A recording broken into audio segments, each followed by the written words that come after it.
On episode 61, I sit down with San Jose local artist Kenneth Tan. Kenneth was moving ahead in life, and then he returned home to help care for his Lola. During this time, he rediscovered his love of art and found a new way to connect with his Lola and tell her story. In this episode, you'll hear about that journey, about the project Lola and Kenneth, and of course, we take on the question, are you Filipino enough? Thanks for being here. Grab a beverage, pull up a chair, and enjoy listening to my conversation with Kenneth Tan of Lola and Kenneth. My name is Bruce Reyes-Chow, and this is BRC and Friends. Each episode, my co-host and I chat with activists, artists, academics, and adventurers to discuss politics, faith, pop culture, technology, and as you will discover, pretty much everything that pops into our heads.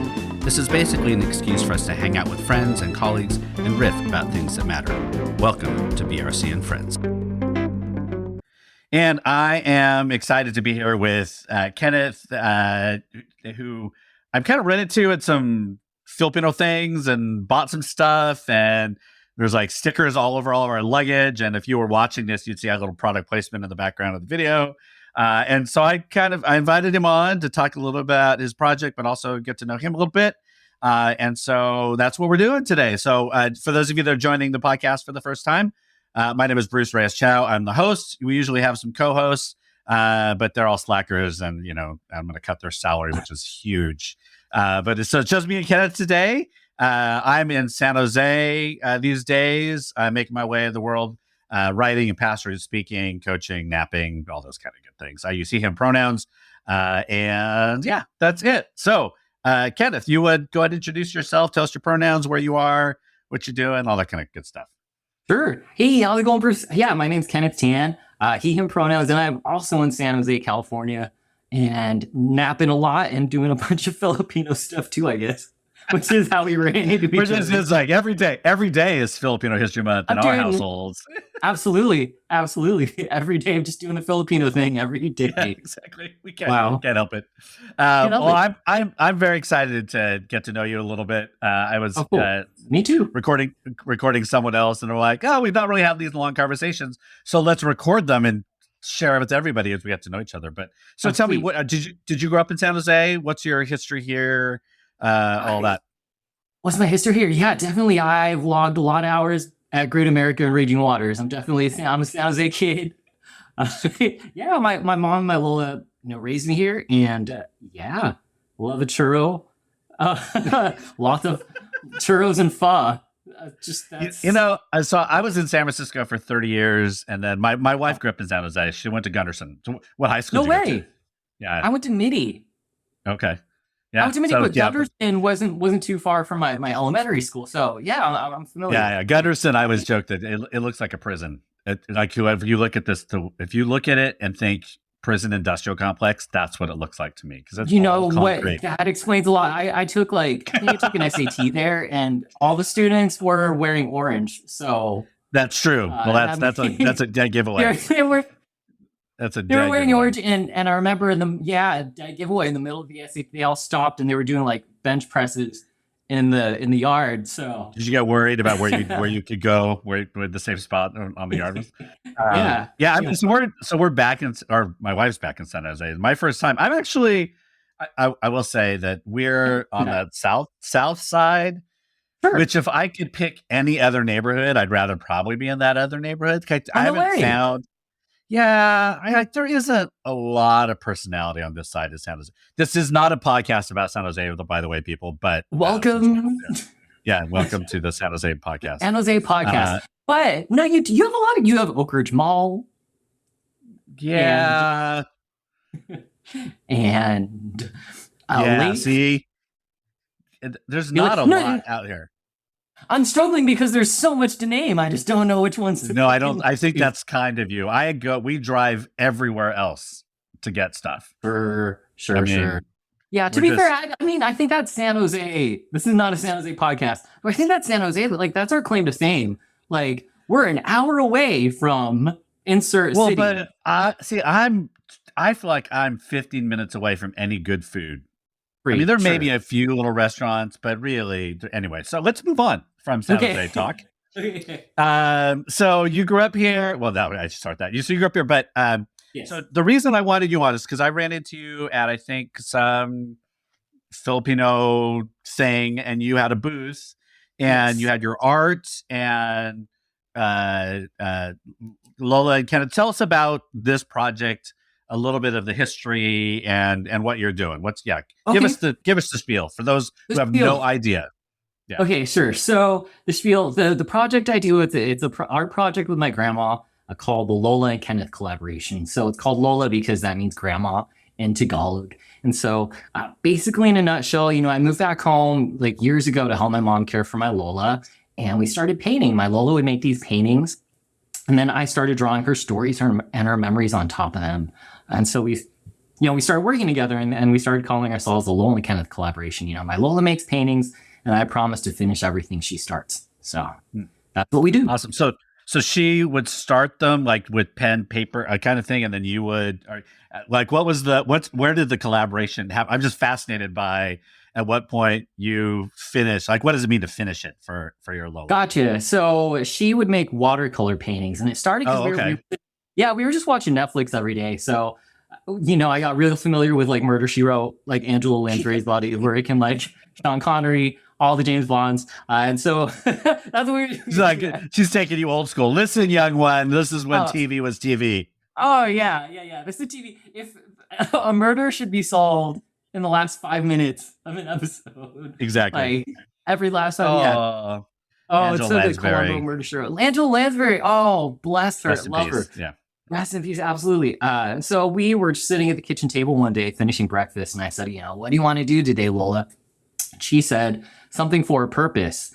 And I thought, like, okay, I'd read in the Mercury News, like our San Jose Mercury News, that seniors were doing art therapy.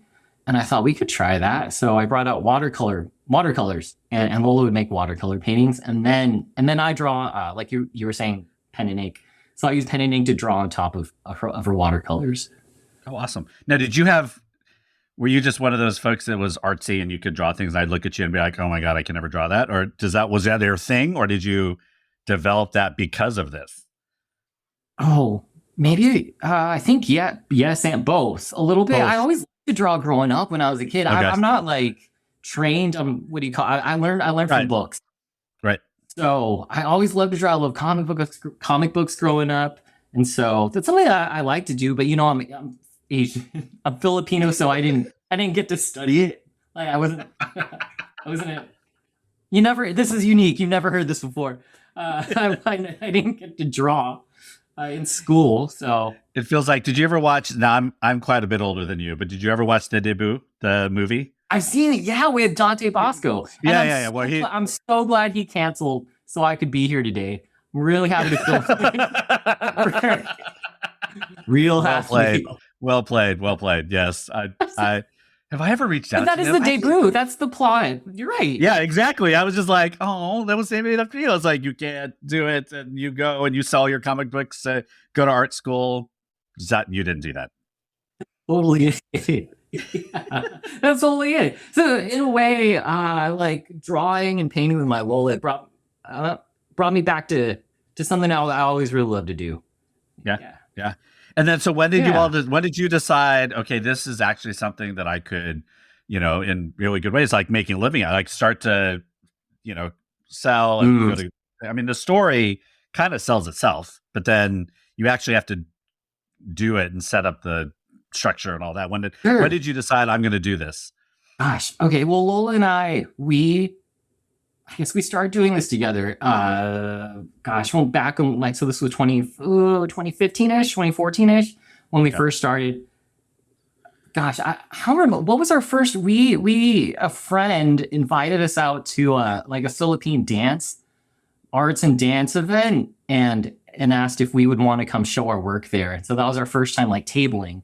So maybe that's where it started. And it kind of, it brought out, something in my Lola. So one of her hustles back in the Philippines was she was a sari store vendor. So she would travel from village to village and basically do like Filipino pop-up shops in villages every day. She was popping up. So it brought something out of her. I remember we were tabling there for the first time and she was, I don't know, she kind of came alive and she was, she started giving me advice like everyone gets a hello. Make sure you say hello to everybody. It was sweet. So that maybe that's where it all started. Yeah. Yeah, I love when grandparents like we have one image of them as children, and then you Mm, see this like, oh, this is what they're like when they're like being them. Like, yeah. Oh, yeah, whether it's absolutely. yeah, This whole, yeah, oh, totally. This whole like, gosh, with this whole project, it's I've really learned a lot about pretty much what you're saying. Like beyond like my Lola as Lola, and I feel like I've learned and I'm still learning about her as Crescentiana. That's her name as a person yeah, in her own right. yeah, Because you're right, we know these people like in the relationship that we have with them. right. Yeah. Yeah. So One of my grandparents, I'm half Filipino, half Chinese. My grandma's side, my cool. Chinese side, when we would go out to eat, my grandma she speaks Cantonese, and she'd walk into a space, and when she's in her native language, right? It's like, oh, grandma's an extrovert. Whoa. Like we were like, oh, like work in Jason. the room, the whole thing. We're like, oh, I remember the first time, we're like, oh, okay, we see Oh, you, grandma. I We get you. know, we know what's Amazing. happening What here. she's in her, yeah, she's in her element. The Yeah. language, Yeah. like the language barrier's gone. Oh, grandma's an extrovert. That's Yeah, hilarious. yeah. So you go to festivals, I know you've been in, I mean, where are you trying to get this out? I mean, is this what is this what you're doing right now? Is this all the things you rolled into this? It is right now, and maybe I'm saying that because I got let go from my job a few Okay. months ago.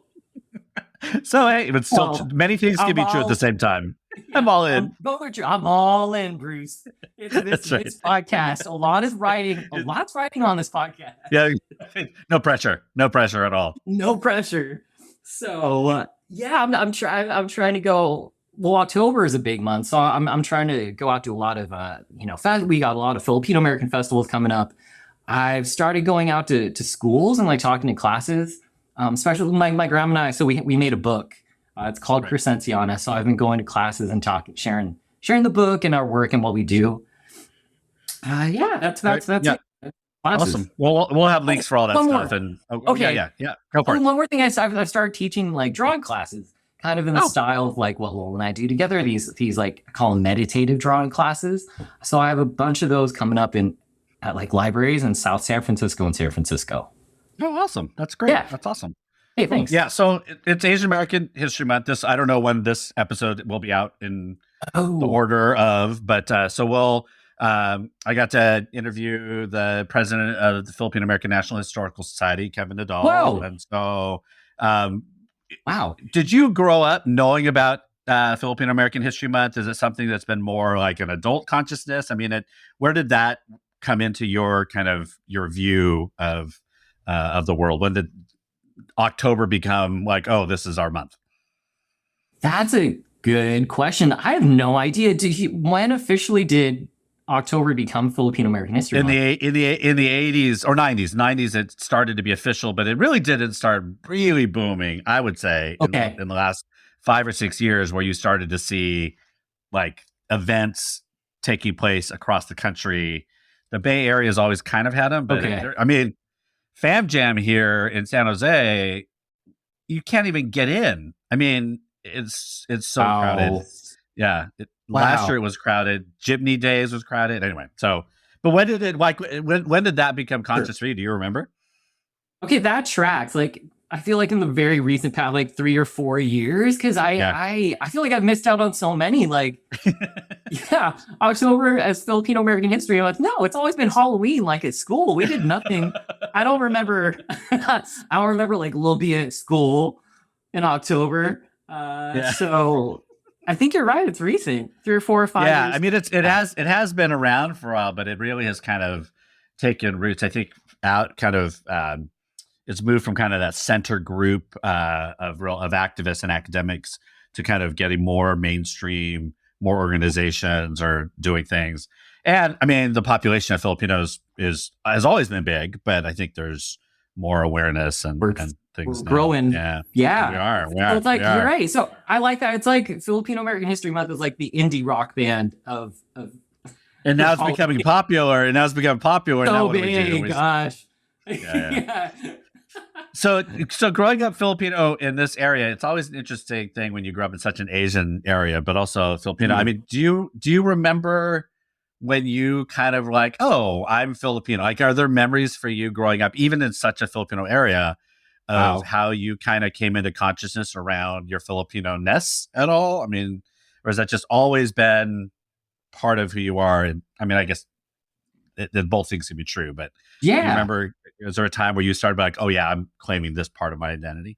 Oh, this is fun, Bruce. We're getting in deep. This is good. Okay, let me, because I don't know that I've actually, it's been a while maybe since I've sat down or I've never thought about that. When did I realize I was Filipino? Well, okay, maybe growing up in this area. So going to school out here, my class, like elementary school, we were pretty diverse-ish. So maybe I feel like I recognized that I was Filipino American because I was, my family's different than the other families, the students at school. I had a few other, there were a few other Filipino kids in my class, so that was nice. And, you kind of like Yes. band together in that way. I feel like growing up, definitely there was like an Asian consciousness, like me Yeah. and the other Asian, you kind of band together. When you're a room of people who don't look like you find the other people who kind of look like you Right. band together. So I knew I was Asian. I knew my family was different-ish.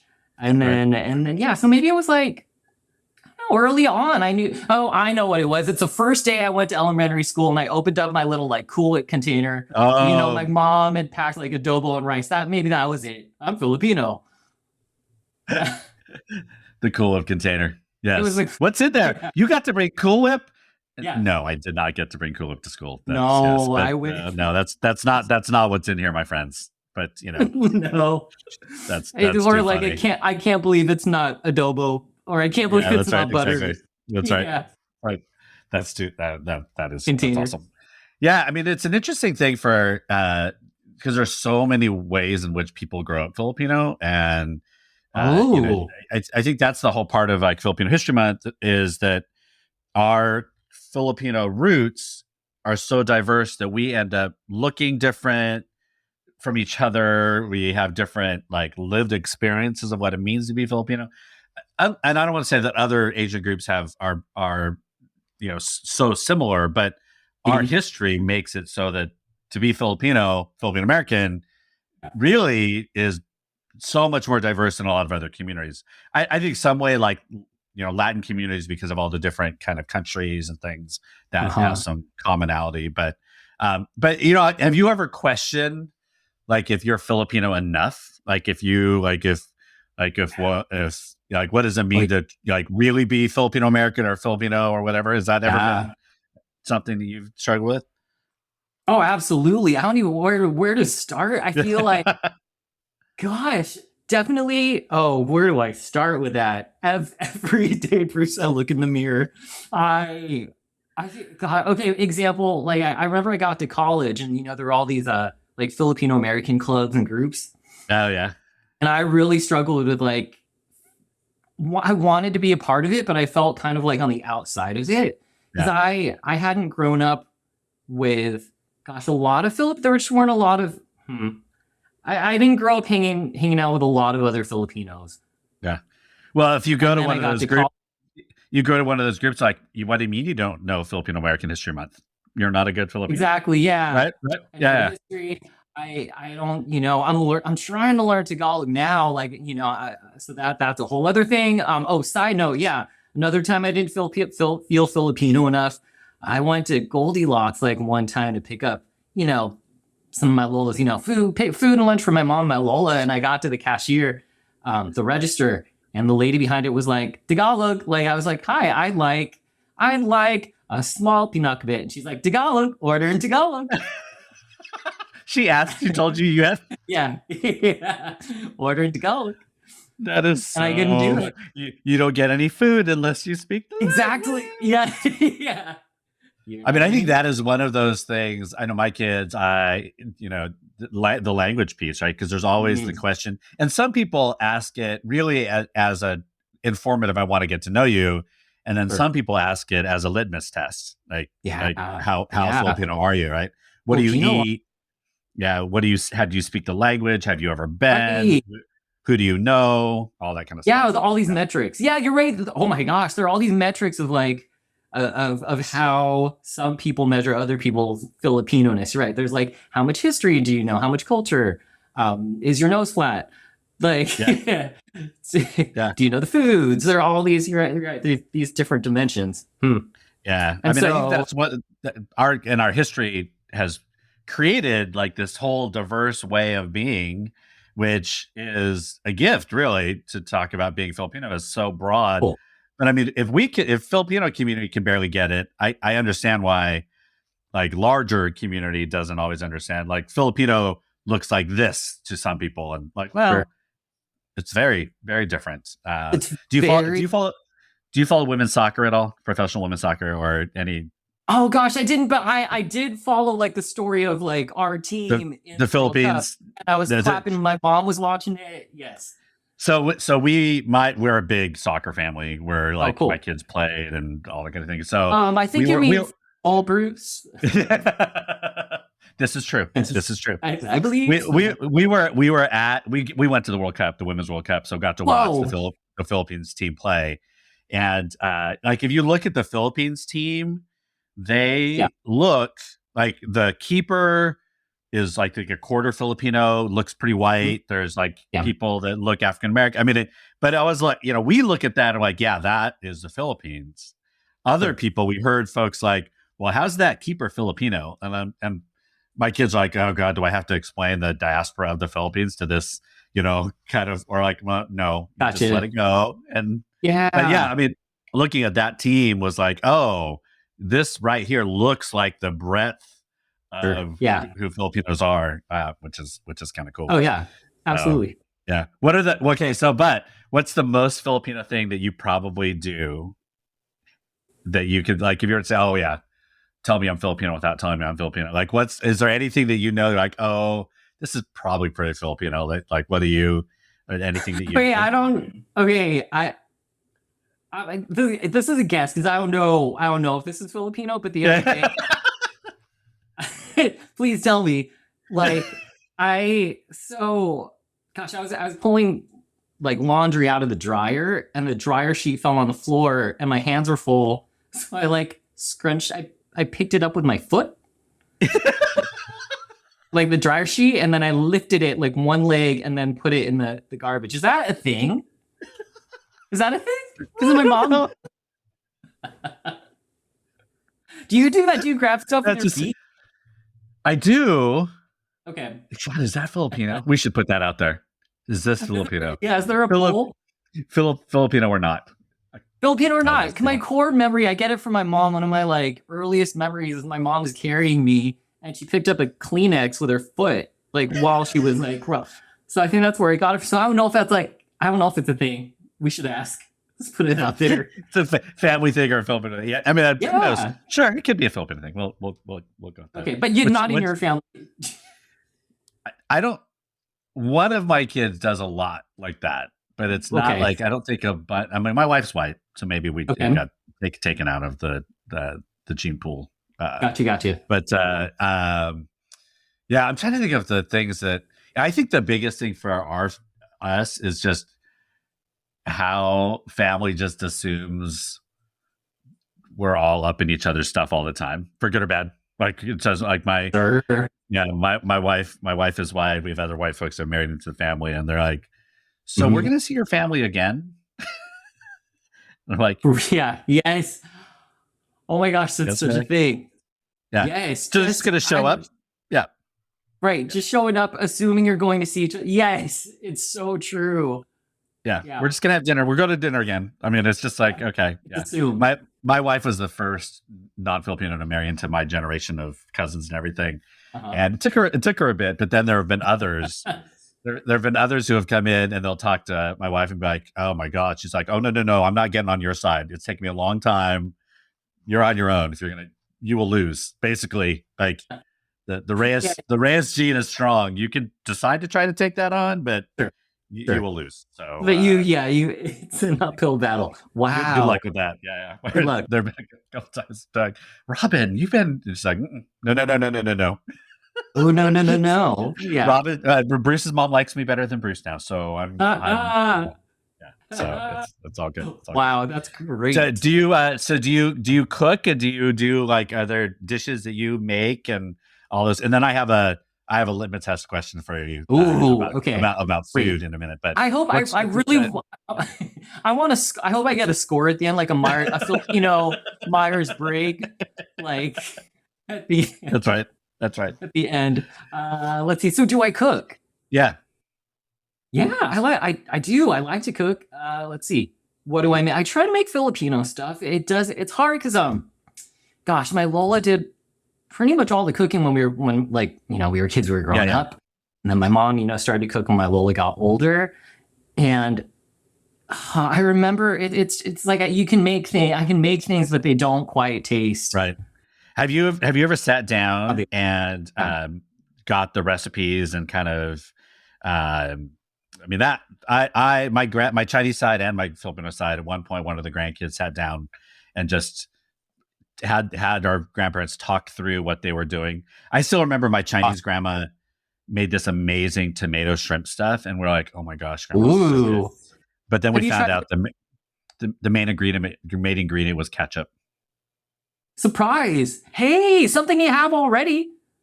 Was that like finding out like we were very disappointed. Was that like finding out like Santa's not real? Yeah, we're like, seriously, grandma, ketchup? And she just laughed. She's like, but my grandfather, it's still good. Yeah, it's still good. It's still good. Yeah, we're a big adult. I do most of the cooking. My grandfather did most of the cooking in our family, so we got to do that. But all right, so here's your adobo question. Here we go. Peppercorn and pickling spice or not? I didn't know pickling. What is pickling spice? Peppercorn, yes. Okay, pickling spice has the bay leaves and peppercorn and other stuff. Bay leaves, yeah.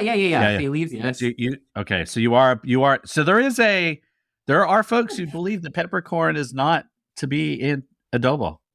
Who are these people and what? Like, why? I think it's Ilocano. Actually, I think there's some regions where like that's not which I think is fascinating. Oh no, Bruce, I am Ilocano. Oh, wait, I'm Ilocano and I'm doing it wrong. Apparently not enough. Wow, you know what? We're kind of on the southern end of the Ilocano. Okay, like Ilocano's north, so maybe that's why it seeped. It seeped up into the. Yeah, I was like, really? I heard someone's like, no peppercorn.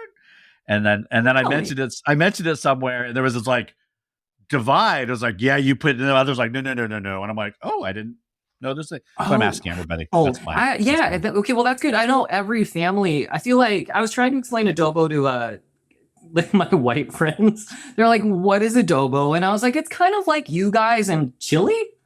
Yeah, like, I feel like every family's getting. Yeah, like it's the chili of the Philippines. Peasant food, comfort food thing that everybody needs to have in their culture and world, and it makes it a little different. Like every family makes it a little bit differently. Yeah, I did have a friend who put tomatoes in it. I'm like, that's not adobo. What are you doing? Oh, that's something else. Yeah, I was like, that's not happening. Anyway, that's a freestyle. All right, so now that the cooking section is out of the way for the podcast. What are you listening to these days? What are you listening to, reading, watching? What are the things that kind of bring you either joy or have you think or pop culture, whatever? What are you listening to? Does that mean music or podcasts? Either way. Anything. Listening to. Let's see. Podcast. I'm listening to this podcast, so I'm trying to get our book published. So I self-published it, and I'm kind of like, I have like 25 copies left. We started with 1,000. There's 25 left, so I'm hoping to get it picked up by a publisher. So I'm trying to figure out how that process works. So I've been listening to like a lot of podcasts about how to try and get a book agent, and then how to try and get a book deal and all that good stuff. So that and NSYNC, because they're coming back. I know. All of a sudden, I've been seeing NSYNC reels and TikToks. I'm like, what is happening? Oh, I don't know who does their social medias, but they're a real good job because they just invaded my algorithm. I don't know how. There must be a tour coming back, right? There's gotta be. I mean, I will say they all look pretty good still. Like I was like, oh, they still got it. You all have aged well. I'm not like the Backstreet Boys. I'm like, it's the Backstreet Boys. To be fair, the Backstreet. Oh wow, that's a good That should be a title for the next album. The Backstreet Boys, they never stopped though. They got to be tired. That is They've true. been They at look it. they look tired. They look Yeah, tired. Yeah. they're endurance runners, and NSYNC are they're sprinters maybe. Yeah. I would go see that. I mean, Oh, absolutely, same. I'd sit up in the back, so I didn't feel like one of those super old guys going back. But No, whatever. And it's for everybody. It's I feel like great vibes at the NSYNC concert. I think they just want to go back. That's right. That's right. Are you a TV person too? Do you watch TV? Are you binging anything lately? TV? Does that look like streaming? Sure. Yeah. Sure. Like I like to have something on like while I'm working. So lately it's been like I'll just put like the Bake Off on. Like the British Bake Off. I'll just have that going on. So it's nice. I feel like someone's making something while, The British Bake Off too is always they're just so nice. You like everybody. Like it's not nice. It's not cutthroat. Do you watch the kids ones too, which are hysterical? Have you ever watched the kids? Are they equally polite with each other? Oh, and they're hysterical because the kids they don't care what people think about them at a certain level. They're just being them, and they're having this blast together. Especially ones that were made like during pandemic because they're all living together like all the time, and so their characters just are so fun. And the judges are obviously like not mean and they're not critiquing them. But it's so the kids ones are so fun. You're better than I put on crappy movies in the background. I'm like, like what? Please, I need recommendations. Do you though? I mean, like the Meg. Like I'll have the Meg and San Andreas. Like I was yesterday working on some writing with John Wick 4 in the background. Okay. Oh wow! So I'm like I hope this doesn't influence this thing that I'm writing. But so I just have like all the Fast and the Furiouses. I'll run through those every once in a while. They just you like a thrill going on in the background, like apparently. So then I will also just put on rom-coms. So I have there is no middle ground. Highs and lows. You got to have your peaks. I will. I'm like the cheesy rom-coms. My kids will be like, "Are you serious? Are you watching that again?" I'm like, "Yes." Because it is love. It is lovely, and love is beautiful, and so is love. Actually, apparently, yes, I know. Love actually is. I'll watch anything with Lily James at this point because she could do no wrong. Trying to think of what else. Harry Golding. Okay, yeah, sure, yep. Do you put on like a Hallmark, rom-com? No, see, I don't. My mother, oh good Lord, is a huge Hallmark person. Wow. It's her season coming up. I don't think she's subscribed to it, though I wouldn't be surprised if she does have a Hallmark Channel subscription. I or one of my siblings got it for her because they were sucking up. Yeah. But my mom, I do not do Hallmarks. Okay. It's close though. I mean, really, it's close. So, but I at least know a few of the people in the movies that I watch. So cool. That's nice. Highs and lows. I like that. You take yourself on a little like a roller coaster. Yeah. So where are you gonna? So this episode will probably come out mid October. Where are you gonna be that folks can maybe come see your stuff? Do you have some things going on? Sure. I was about to say Happy Filipino American History Month, everybody. That's right. Right. If you're listening to this now, so right now, where am I right now? So where are you? Do you have some events, festivals, anything coming up towards the last half of October that you're going to be at? The last half. Gosh, the dates like off the top of my head, I'm not sure where they are. I'm just going to rattle them off. So I know I'm going to be in Daly City. There's like a festival in Daly City. I'm going to like an art and wine festival in Healdsburg, like north of Santa Rosa. So I'm doing that like back to back. I'm going to be doing. There's an event, and I'm so sorry. To the organizers, I wish I remembered the names of these events off the top of my head. There's no. Well, you could if you email them to me later. I'll put them in the show notes. That way, at least we'll get. Cool. Yeah. Sounds good. Okay, nice. I'm going to an event in Elk Grove, California. Another Filipino event. I'm on the waiting list for Fam Jam. So fingers crossed. I'll see you there. Fam Jam apparently got like loaded up with vendors. Yeah. Wow. Okay. Yeah, sure. So fingers crossed I get into that. And I'm teaching drawing workshops like for all levels. It's super beginner friendly. I'm teaching those at San Francisco libraries and South San Francisco libraries. Oh, no, I'm going to be at Berkeley Comic-Con, which is in October.